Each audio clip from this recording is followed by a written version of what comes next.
I was halfway through my lemon risotto when the phone rang. The sea breeze drifted in from the open window beside me, mixing with the faint clatter of silverware and the low hum of vacation chatter. Sarasota had been kind to me lately. Sunny mornings, quiet afternoons, and just enough solitude to think clearly. I'd come here to enjoy the quiet, but my phone doesn't care about peace. Crispin's name lit up the screen. I hesitated. We hadn't spoken much in recent weeks. When I finally answered, his voice was chipper, too casual. "We're going on a trip tomorrow," he said, like it was small talk. Just a little getaway. "Oh, and your beach house and your car already sold." I froze. Not in fear, in calculation. He laughed the way someone laughs when they think they've finally gotten ahead. I set down my fork, wiped my mouth carefully with the cloth napkin, and said, "You forgot one thing." He paused, like what I took a sip of my now cold sparkling water, and smiled, not because I found anything amusing. Reality. I said, my voice calm. I hung up before he could reply. My dessert sat untouched creme brulee, his favorite when he was 10. I slipped on my gloves, stood and nodded politely to the waiter. No need to cause a scene. I'd learned long ago that the best counterattack isn't loud. It's accurate. As I walked back to my car, the wind whipped my coat open. My fingers, stiff with arthritis, fumbled the buttons, but I didn't care. I had bigger things to secure now. Crispin had tried to sell what was never his to begin with. And if he thought I'd let that slide, he'd forgotten who taught him everything he knows about contracts. By the time I slid into the driver's seat, my mind was already reaching back to a deed I hadn't touched in over a decade and a folder I hadn't opened since my husband's funeral. The moment I stepped inside my condo, I locked the door behind me and walked straight to the study. The sun filtered in through the blinds, catching the faint layer of dust on the picture frames. I didn't stop to look at them. I went directly to the cabinet near the floor, the one with the discreet lock only I still had the code to. The fireproof drawer clicked open with the softest resistance. Inside were neatly stacked files, each one labeled in my late husband's handwriting. I pulled out the folder marked Gull Point Beach House. The paper was heavier than I remembered, thicker, stock, precise tabs. We'd built the shell company in 1998, back when trusts were less common and loopholes were more generous.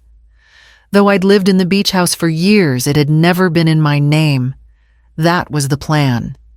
It belonged to a trust, and that trust was controlled by an LLC, with no clear family tie on purpose. I opened the deed and the supporting documents, all intact.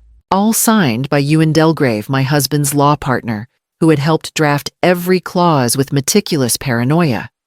But just to be safe, I logged into the county's digital registry. The site was clunky, but familiar. I entered the parcel ID. There it was. A recent inquiry, and worse, a pending change of ownership request. The form was visible scanned into the system. And there, in slanted blue ink, was a signature that was supposed to be mine. Except it wasn't. It was close enough that maybe a junior officer might have approved it on a tired day. But I knew my own hand, and this wasn't it. The loops were too rushed. The angle of the T in Trentum was all wrong. I leaned back and stared at the ceiling for a long moment. Crispin really thought I wouldn't notice.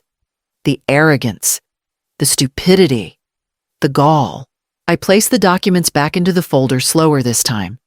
Then I pulled out the small black notebook where I kept only 3 names and numbers. One of them was Ewan's. I dialed. He picked up on the 3rd ring. "It started," I said. "I need the clause." The office was newer than I expected. Glass walls, brushed steel, and a water feature in the lobby that made more noise than it did sense. I'd dressed the part beige slacks, a muted scarf, oversized sunglasses. I gave my name as Lenora Vaughn, a harmless buyer from Michigan who was looking for something coastal private and off-market. The receptionist didn't blink. Within minutes, I was sitting across from a young agent who couldn't have been older than 30. Slick hair, gold watch cologne, strong enough to register on paper. "So," he said, leaning forward with a practiced grin, "I've got something unique. Exclusive, really. Waterfront property, Gulf-facing. Just cleared to sell, though technically it's already spoken for." I tilted my head. "Spoken for? But it's not in escrow." He chuckled. No. It's pre-sold. The sellers are family. We're just finalizing title. It's a formality, really." I watched his hands. Too confident. Too fast. I kept my voice pleasant. "What name is the title under?" He hesitated for a second too long, then mumbled something about legal layering and an older LLC. I smiled, nodded like I was impressed. Then I reached into my bag and pulled out a small silver USB. I slid it gently across the glass desk. "What's this?" he asked. I handed him a faux business card. "Just my due diligence," I said. "Have your legal team review it if they'd like." I always come prepared. His smile faded just enough for me to enjoy it. When I stepped back out into the parking lot, the wind hit harder than before. I removed my sunglasses, took a breath, and pulled out my phone. My hands were steady. Ewan answered on the third ring. "It's happening," I told him. "Someone's already advertising it as pre-sold." There was a pause, then his voice calm, clipped, precise. "Then we trigger the clause." I nodded, already turning toward my car. "Email me the documents. I'll start with the lease registration first." The car was gone the next morning. I'd parked it in my usual spot after lunch the day before, walked into the condo and never thought to check again. But now, the space sat empty, and I already knew who had taken it. At first, I thought maybe I'd simply forgotten, perhaps parked on the street after groceries, or left it at the mechanic. But I hadn't driven anywhere but the cafe, and I certainly hadn't handed the keys over to anyone. I knocked on Mrs. Kepler's door across the hall. She opened with a frown and a cardigan draped around her, like armor. "Did you notice if my car was here this morning?" I asked. Her eyes lit up with familiar curiosity. "Actually, yes. That woman, your daughter-in-law, she was driving it. I saw her leave just before 9. I thought you were with her." My stomach turned, not with surprise, but with a bitter sort of validation. Moira had always walked a fine line between entitled and unlawful. Back inside, I found the lease agreement. The car wasn't in my name. It hadn't been for years. It was leased through one of the business trusts Marcus set up before he passed away to keep assets protected and cleanly distanced. I called the lease company and calmly explained the situation. "Unauthorized use," I said. "Possible interstate transport." They took my claims seriously. Within an hour, the GPS pinged the vehicle somewhere in southern Georgia. By nightfall, I received confirmation the car had been located and impounded. Moira must have thought the paperwork wouldn't matter, that no one would bother to trace ownership. She was wrong. As the sun dropped behind the palms, the fax machine whirred to life. The old clause arrived in Ewan's steady handwriting, tucked between two legal templates. I read every line, even though I already knew it by heart. In the event of suspected fraud, the trustee retains full right to halt or reverse any transfer proceedings without notice. I stapled it to the folder labeled Gull Point. Then I reached for the burner phone I kept tucked inside the bookshelf, unused since Marcus died. I dialed the banker directly. It was time to freeze everything they could touch. I spent the next morning combing through digital threads most people wouldn't think to follow. Old folders flagged emails from obscure brokerages, buried metadata in scanned documents. Ewan sent over a packet by courier stamped with his usual precision. Inside were 3 different property listing agreements, each bearing a forged version of my signature, each one more confident than the last. Moira hadn't acted on impulse. She had a pattern. 2 of the agents were from Tampa, 1 from Naples. All had accepted her paperwork without question. And buried in one email thread, I found the most revealing line. Once the refi clears, we'll finalize the handoff. The trustee won't interfere. The refinance. That was the whole. They weren't trying to sell the beach house, not yet. They were trying to borrow against it. Strip it down, pull the cash, and vanish before anyone noticed the walls had fallen in. I printed every document and clipped them to the Gull Point folder. Then I made one more call. First Bank still remembered me. They'd handled most of Marcus's structuring back in the day. I asked to see Mr. Fallon, a senior officer, who owed me one favor too many. He didn't blink when I laid out the situation.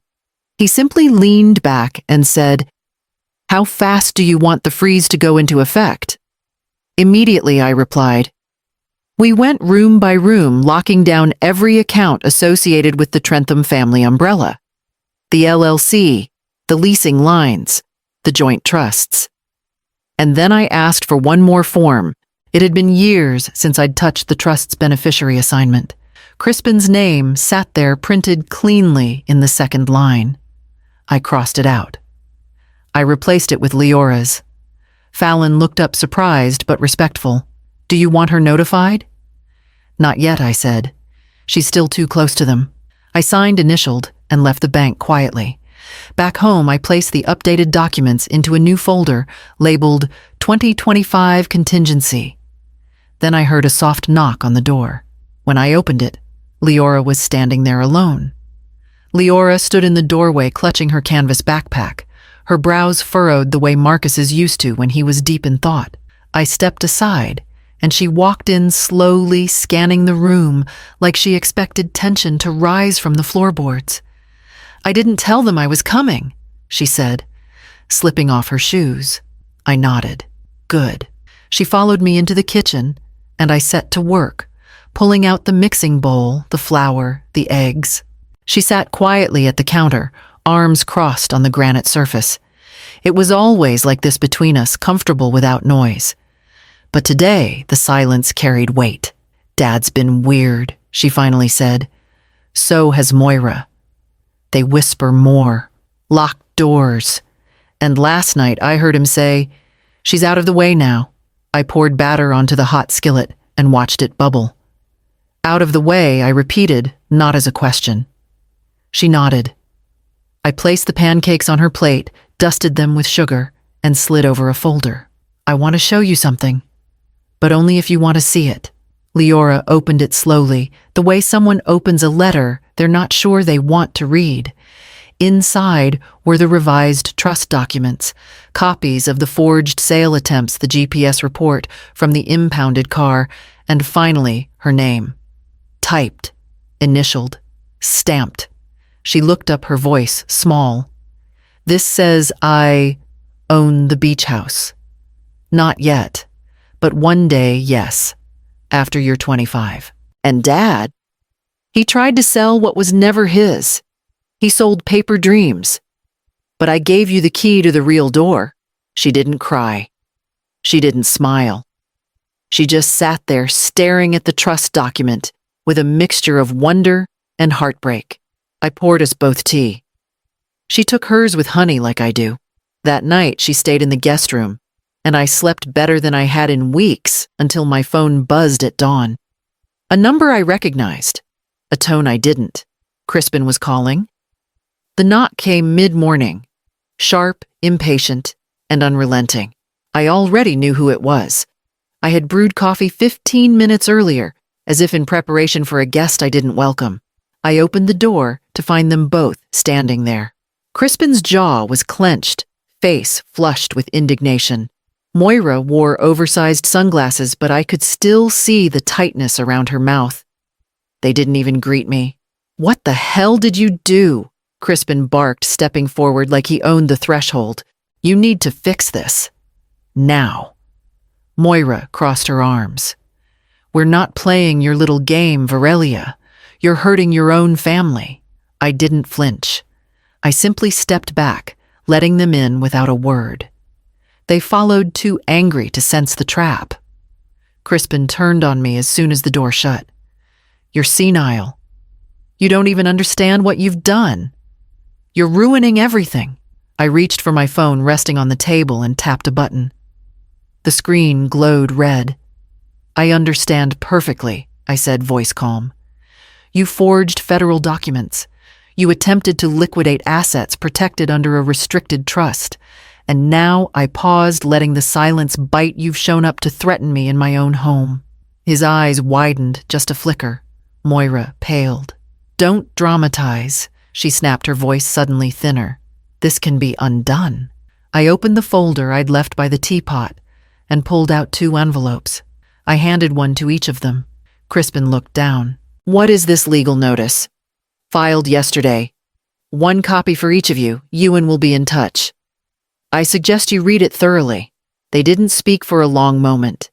Crispin's knuckles tightened around the paper. Moira stared at me like she couldn't recognize my face. "Get out," I said gently. They did. No yelling. No final jabs. Just the heavy thud of the door behind them. From the window, I watched them cross the courtyard in silence. Then I turned to the burner phone again and called Ewan. "They'll try something else. We need to make it quieter this time." By the end of the week, the listing vanished. No trace of the pre-sold exclusive anywhere. The agent's office number went straight to voicemail, then stopped ringing entirely. I wasn't surprised. People like that know how to vanish when a deal smells too smoky. Moira, though, did not vanish. According to one of my contacts in Naples, she showed up in a brokerage office mid-morning on Tuesday, red-faced and shaking, demanding to know where the wire transfer had gone. There was no wire. There was never going to be one. I didn't gloat. Not outwardly. The satisfaction came in smaller, sharper forms. With Ewan's guidance, I submitted the fraud filings quietly, deliberately. No press, no court theatrics, just notarized affidavits and an untraceable string of phone calls routed through firms that owed Ewan more than a few favors. We moved fast. Before the banks could be alerted by the Trenthams, I made sure every joint account bearing Crispin's name was reviewed. Some were frozen. Others quietly dissolved into escrow. The business line of credit closed pending verification of the forged filings. The house he and Moira lived in was technically under a loan co-signed by Marcus. And that signature, unlike mine, had long since expired. On Thursday morning, I brewed tea with Leora sitting beside me at the table. She didn't say much. She'd been quiet ever since they left. But when she looked at me, there was something new in her eyes.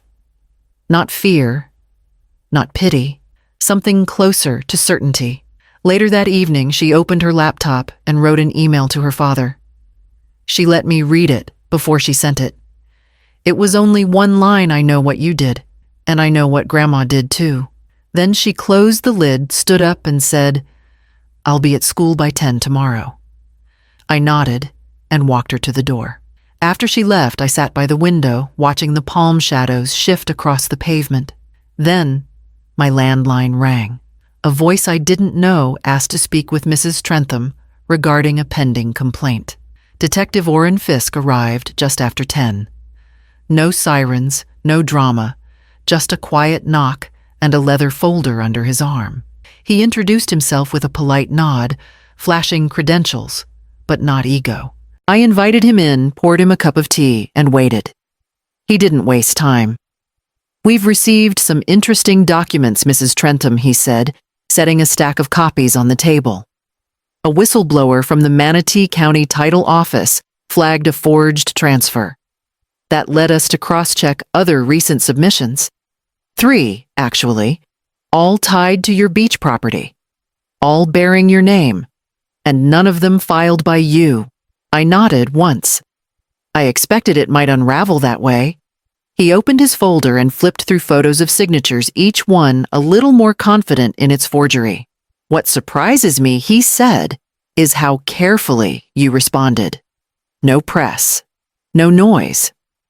"I wasn't interested in spectacle," I replied. "Just correction."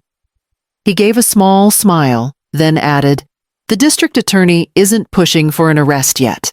Not until we complete the financial tracing. But charges are being considered." I folded my hands over the table. "Detective, I have a request. If charges move forward, I'd like the records sealed from public access. At least for now." He looked at me. "Your granddaughter?" I nodded. "She's innocent. She's the only one who didn't sign anything, take anything, or lie to anyone. And I want to keep it that way." He paused, then sipped his tea and stood. "You're a smart woman, Mrs. Trentham. You're not the first mother to outmaneuver a con man, but you might be the quietest." I walked him to the door, and as he stepped out, the weight of it all didn't feel heavier. It felt clean. Crispin had made a move. I made mine. What came next wouldn't require lawyers or detectives. It would just require time. I closed the door behind him, turned off the kettle, and walked back to the dining table. The trust papers sat exactly where I'd left them, Leora's name shining in clean ink.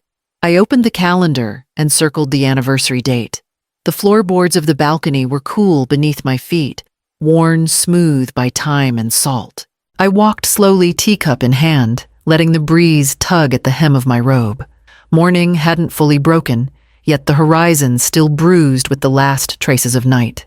But the light was coming. It always came. Inside, I could hear the soft clack of Leora's keyboard. She'd woken early, determined to finish her essay before breakfast.